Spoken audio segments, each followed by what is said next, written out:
لوگ کہتے ہیں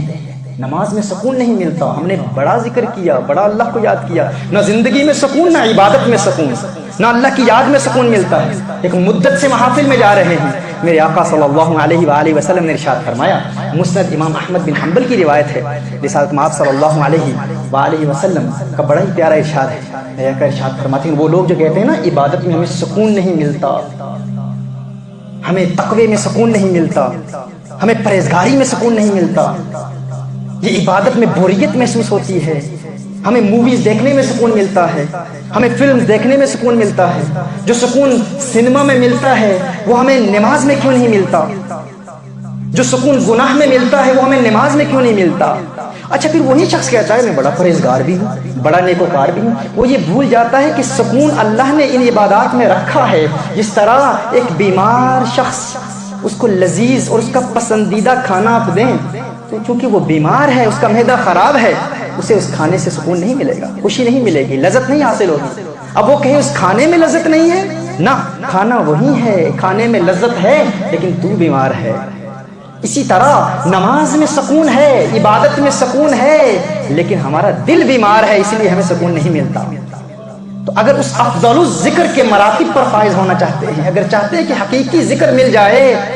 تو سب سے پہلے دل کو پاک کرنا ہوگا۔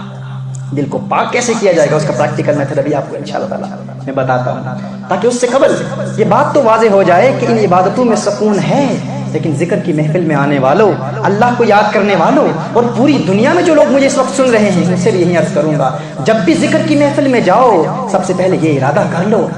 کہ میں گناہوں سے پاک ہونے کی نیت سے جا رہا ہوں۔ یہ نہیں کہ پورا دن ذکر کرتے رہے اور رات کو گناہ کر لیا۔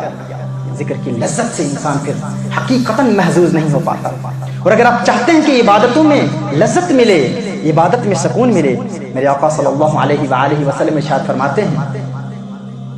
حضرت عبداللہ ابن عمر رضی اللہ تعالیٰ عنہ راوی ہیں اس حدیث کے، مسند امام احمد بن حنبل کی ایک حدیث ہے، رسالت مآب صلی اللہ علیہ وسلم ارشاد فرماتے ہیں کہ جب ایک انسان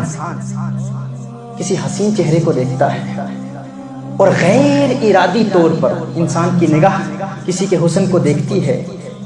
کسی عورت کی خوبصورتی کو دیکھتا ہے انسان، لیکن اللہ کو یاد کر کے انسان اپنی نظریں جھکا لیتا ہے اور دوسری مرتبہ اپنی آنکھیں نہیں اٹھاتا، حضور اکرم صلی اللہ علیہ وسلم ارشاد فرماتے ہیں، حضور کی حدیث کا مفہوم ہے کہ اللہ کے خوف کی وجہ سے، یعنی اللہ یاد آ جاتا ہے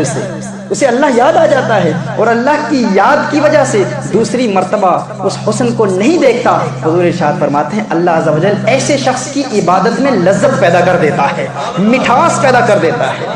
یعنی اگر آپ چاہتے ہیں نا کہ عبادت میں لذت پیدا ہو، نماز میں سکون ملے، یہ کام کر لو، یہ کام کر لو، دنیا کے حسن کو دیکھنا چھوڑ دو، اجتناب کرو، نگاہوں کو جھکا لو، تمہیں نماز میں سکون ملے گا۔ آپ سب اپنے اس چینل کو سبسکرائب کریں، فالو کریں اور دوسروں کے ساتھ بھی شیئر کریں۔